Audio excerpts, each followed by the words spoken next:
আজিৰ ভিডিঅ'টো মহাপুৰুষ শ্ৰীমন্ত শংকৰদেৱে ৰচনা কৰা কীৰ্তন পুথিখনৰ ওপৰত।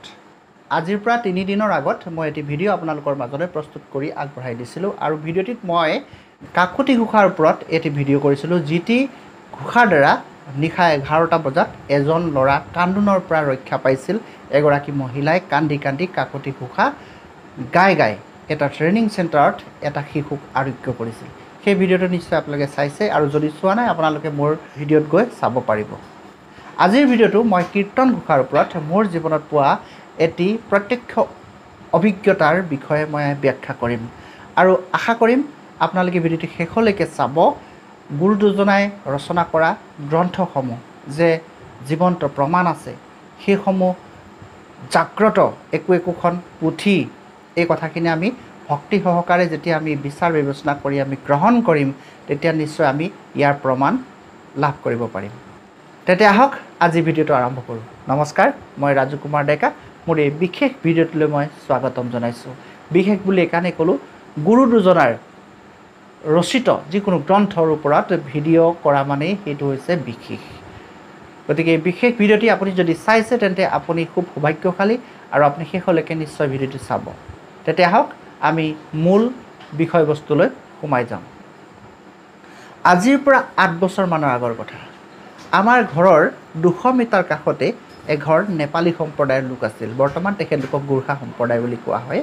গতিকে সেই মানুহ ঘৰৰ মূল ব্যক্তিজন নাম আছিল তেখেতৰ গোপীলাল বিশ্বকৰ্মা।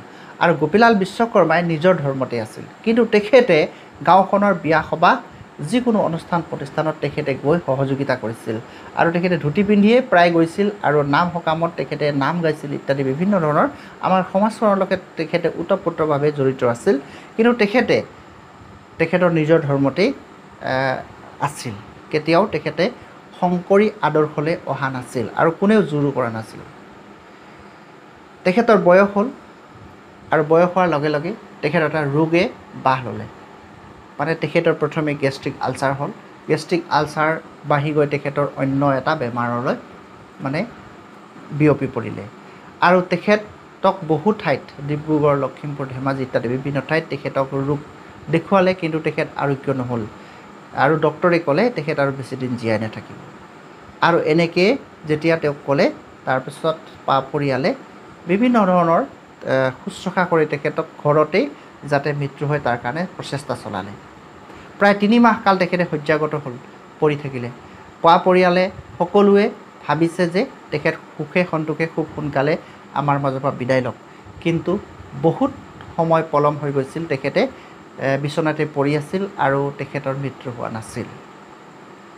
গতিকে আমি তেখেতৰ যি কষ্ট ভোগ কৰি আছিলে, শয্যাগত হৈ আছিলে, তেখেতৰ কষ্ট আমি দেখি আহিছিলোঁ আৰু তেখেতৰ কষ্ট দেখি আমি কেইজনমান যুৱক, মোৰ লগতে মোৰ মামা এজন আছে আৰু 2-3জন মানে আমি এটা কথা ক'লোঁ, মানে পাতিলোঁ যে এই যে আমাৰ গোপীলাল বিশ্বকৰ্মা, আমাৰ দেউতা সম্পৰ্কীয় ব্যক্তিজন, তেখেতে ইমান দিন বিচনাত পৰি আছে, আমি এটা কাম কৰোঁ নেকি, আমি তেখেতক এভাগী কীৰ্তন ঘোষা পাঠ কৰি শুনোৱাব পাৰোঁ নেকি, এই কথাটো আমি পাতিলোঁ।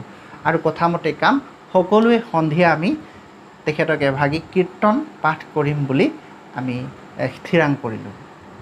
ইতিমধ্যেই তেখেতলোকৰ ঘৰত তেখেতলোকৰ পৰম্পৰা অনুযায়ী বিভিন্ন পূজা পাৰ্বণ, সত্যনাৰায়ণ পূজা ইত্যাদি বিভিন্ন ধৰণৰ অনুষ্ঠান কৰি গ'ল, কিন্তু তেখেতে ইহলীলা সম্বৰণ কৰা নাছিল। কিন্তু আমি যেতিয়া শাস্ত্ৰ পাঠ কৰিম বুলি সিদ্ধান্ত ল'লোঁ আৰু ঘৰত তেওঁলোকক জনাই দিলোঁ যে আমি আজি গধূলি আপোনালোকৰ গৃহত এভাগী শাস্ত্ৰ পাঠ কৰিম, তেখেতলোকৰ ঘৰৰ মানে খুব ভাল পালে আৰু ঠাই মচি ধূপ ধূনাৰে তেখেতলোকে আমাক আদৰণি জনালে। আমি উপযুক্ত সময়ত 7টা বজাৰ পৰা ৰাতি 10টালৈকে আমি শাস্ত্ৰ পঢ়িলোঁ। বৈকুণ্ঠ পৰায়ণ, শ্ৰীকৃষ্ণৰ বৈকুণ্ঠ পৰায়ণ যিটো অধ্যায়, 3 অধ্যায় আমি পাঠ কৰিলোঁ, তাতে ভাঙনিও কৰা হ'ল আৰু সুন্দৰভাৱে সেই অনুষ্ঠানটি পৰিৱেশন কৰি বিদায় ল'লোঁ। আমি সকলোৱে বিদায় ল'লোঁ আৰু আমি আহি ঘৰত শুই থাকিলোঁ। ৰাতিপুৱা 5টা বজাত শুনিলোঁ যে গোপীলাল বিশ্বকৰ্মা আৰু এই পৃথিৱীত নাই।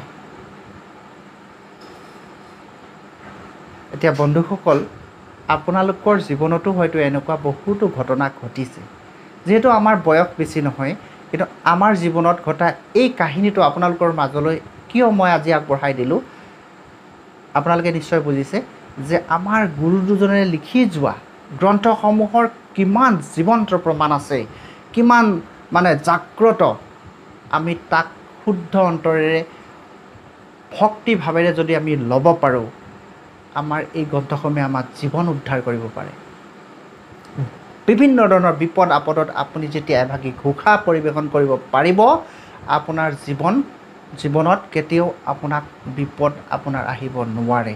এইটো আমি কোৱা কথা নহয়, এইটো শাস্ত্ৰৰ প্ৰতিটো পাতে পাতে এই কথাবিলাক কৈ আহিছে।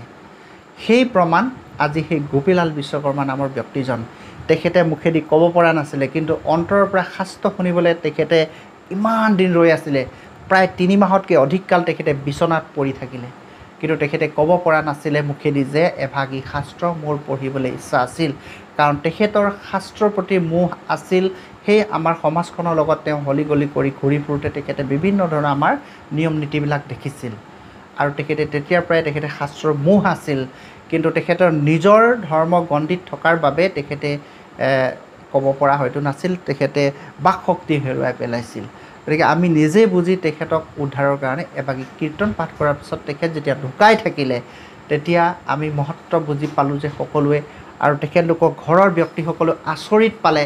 আমাক এতিয়াও কয় বহুতেই যে সঁচাকৈ শাস্ত্ৰভাগ পাঠ কৰাৰ বাবে আমাৰ দেউতাই বৈকুণ্ঠগামী হ'ল, আৰু তেখেত যে সেই ৰাম নাম কৃষ্ণ নাম শুনিবৰ কাৰণে ৰৈ আছিল, সেই ৰাম নাম কৃষ্ণ নাম শুনিবৰ কাৰণেই তেখেতে ৰৈ ইমান দিনে বাট চাই অৱশেষত তেখেতে সেই কৃষ্ণ নাম লৈয়ে ইহলীলা সম্বৰণ কৰিলে। গতিকে এনেকুৱা ধৰণৰ মানে আমাৰ শাস্ত্ৰসমূহত জীৱন্ত প্ৰমাণ আছে, যিসমূহ প্ৰমাণ আমি হয়তো বহুতেই জানো, কিন্তু আমি কি কৰোঁ, তাক আমি বিশ্বাস কৰিবলৈ টান পাওঁ। এই ভিডিঅ'টিৰ দ্বাৰা মোৰ জীৱনত পোৱা এটি প্ৰত্যক্ষ প্ৰমাণ আপোনালোকৰ মাজত আজি শ্বেয়াৰ কৰিলোঁ। এনেকুৱা অভিজ্ঞতা হয়তো আপোনাৰো আছে। আপুনি গুৰু দুজনাৰ এই বাণীসমূহ প্ৰচাৰ কৰিবৰ কাৰণে ব্যৱস্থা লওক, আৰু ময়ো এটা ব্যৱস্থা গ্ৰহণ কৰিছোঁ যে আপোনাৰ যদি এনেকুৱা প্ৰমাণ আছে, আপুনি এনেকুৱা ধৰণৰ শাস্ত্ৰৰ পৰা বিশেষ অভিজ্ঞতা লাভ কৰিছে, আপুনি লিখিতভাৱে লিখি দিয়ক মোৰ মেছেঞ্জাৰত। আপোনালোকে আপোনাৰ অভিজ্ঞতাৰ বিষয়ে লিখক, আপোনাৰ নাম সহকাৰে আমি ভিডিঅ' আকাৰে প্ৰস্তুত কৰিবলৈ চেষ্টা কৰিম। গতিকে আজিৰ ভিডিঅ'টো ইমানেই। যদি শেষলৈকে ভিডিঅ'টো আপুনি চাই আছে, তেন্তে আপোনাক বহুত বহুত ধন্যবাদ। গুৰুৱে আপোনাক কৃপা কৰিব। আপুনি অনুগ্ৰহ কৰি এই ভিডিঅ'টি শ্বেয়াৰ কৰিব।